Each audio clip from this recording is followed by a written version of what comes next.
அப்புறம் அப்புறம் அப்புறம் அப்புறம்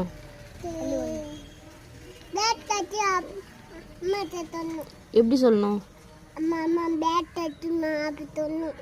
சரி, அப்புறம் என்ன பண்ணும்?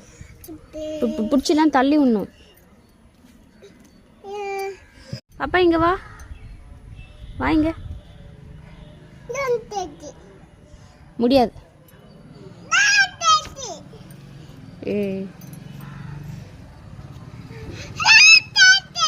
அப்புறம் அப்புறம் ஆமா அப்புறம் அப்புறம்